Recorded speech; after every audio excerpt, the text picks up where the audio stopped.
Hi hello नमस्कार. All-rounder Vaishali गुंजा YouTube चॅनलमध्ये तुमचं स्वागत आहे. तर आज आपण बनवणार आहोत लहान पोरांसाठी झटपट अशी चिकन बिर्याणी. याच्या अगोदर मी विदर्भ स्टाईल चिकनचा ब्लॉग टाकलेला, तो तुम्ही बघितला नसेल तर खाली डिस्क्रिप्शन बॉक्समध्ये मी लिंक प्रोव्हाइड करते, तो जाऊन तुम्ही नक्की चेक करा हा ब्लॉग बघितल्यानंतर. तर चला जाऊन बघूया याच्यासाठी काय काय साहित्य लागतं आणि आपला ब्लॉग स्टार्ट करूया. तुम्हाला माहिती आहे आपला ब्लॉग स्टार्ट करण्याच्या अगोदर आपल्या चॅनलला सबस्क्राईब करायचं नवीन असेल तर, या व्हिडिओला लाईक करायचं आणि एंडपर्यंत नक्की बघा. दुसरी एक रेसिपी दाखवते मी तुम्हाला आता. अगदी झटपटीत लहान मुलांसाठी बनवायची biryani, chicken biryani, special chicken biryani. पण ती लहान मुलांना आवडते म्हणून पटकन पटापट होईल अशी बिर्याणी मी बनवते.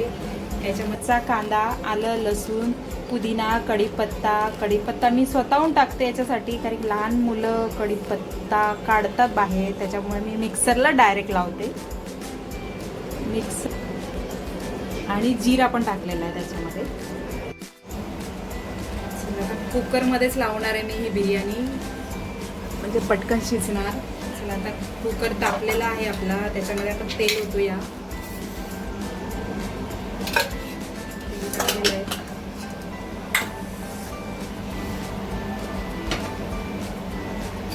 कच्चं वाटण आपल्याला सगळं टाकलेलं आहे. भाजून नाही घ्यायचं बिर्याणीला, त्या तेलामध्ये चांगलं फ्राय होऊ द्यायचं. मी डायरेक्ट टाकते मी.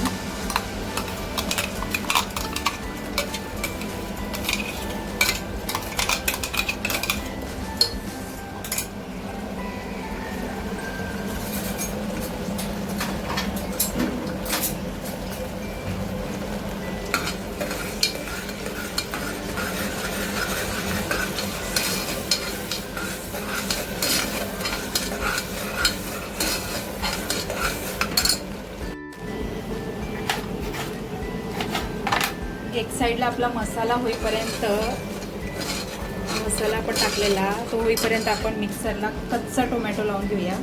ही प्युरी आपल्याला टाकायची. आणखी मसाला आपला झालेला नाही, त्याला होऊ द्यायचं आहे छान. कच्चा आहे आणखी. मसाला लाल झाला ना तर आपल्याला टोमॅटोची प्युरी टाकायची आहे. तोपर्यंत मी कढीपत्ता टाकून घेते. आणि कढीपत्ता आणि तेजपान आणि आपलं लवंग आणि काळी मिरी ते पण टाकायची आपल्याला.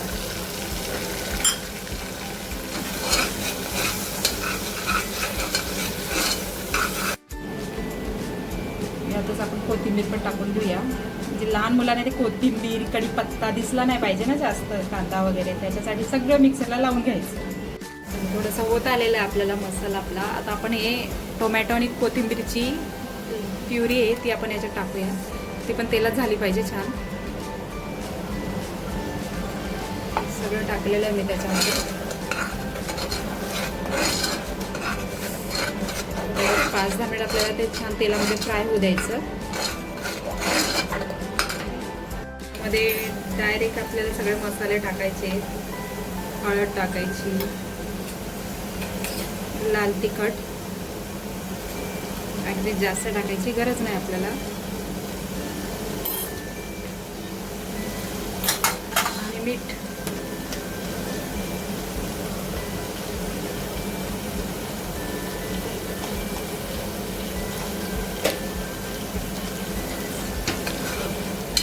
चांगलं मिक्स होऊ द्यायचं. आणखी फ्राय झालेला नाही आपला मसाला, छान होऊ द्यायचा, त्याला तेल सुटेल.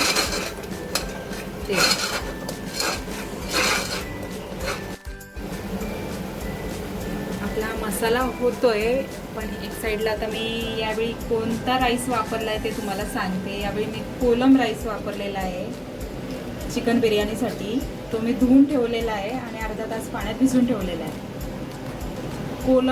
कोलमची पण टेस्ट छान आहे, त्याच्यामुळे मी कोलमच वापरते चिकन बिर्याणीसाठी. तरी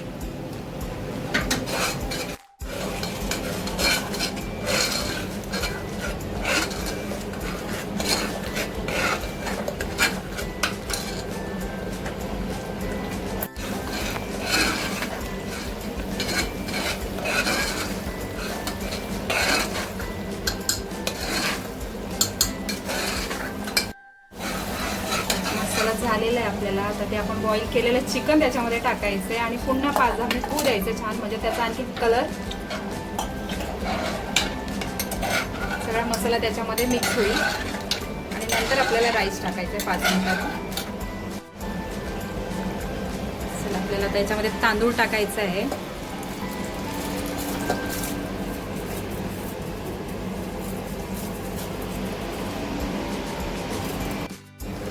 थोडं मिक्स करायचं आहे. याच्यामध्ये आपल्याला थंड नॉर्मल पाणी टाकलं तरी काही हरकत नाही. फक्त पाणी जास्त टाकायचं नाही. तर आपण कुकरमध्ये लावतोय ना, त्याच्यामुळे ते वाफेवर पटकन शिजतं आणि चिकन पण ऑलरेडी आपलं बॉईल केलेलं होतं, त्याच्यामुळे पाणी जास्त टाकायचं नाही. मी आता पाणी वगैरे टाकत नाही, भरपूर झालं त्याच्यामध्ये पाणी. आता याला झाकण लावूया आपण. त्याला आपल्याला 3 शिट्ट्या होऊ द्यायच्या आहेत. 3 शिट्ट्यामध्ये आपला राईस शिजून जाणार आहे पूर्ण. तर आपले 3 शिट्टे घेऊन झालेले आहेत आणि चिकन बिर्याणी आपली रेडी आहे खायला. तर तुम्हाला आपला हा व्लॉग कसा वाटला मला प्लीज कॉमेंट करून नक्की सांगा. आपल्या चॅनलला तुम्ही सबस्क्राईब केलं नसेल, नवीन असाल तर प्लीज जाऊन सबस्क्राईब करा. या व्हिडिओला लाईक करा, शेअर करा तुमच्या फॅमिली फ्रेंड्सला आणि तुम्ही देखील घरी नक्की ट्राय करून बघा. आपण आता डिरेक्टली भेटू नेक्स्ट व्लॉगमध्ये. तोपर्यंत बाय बाय.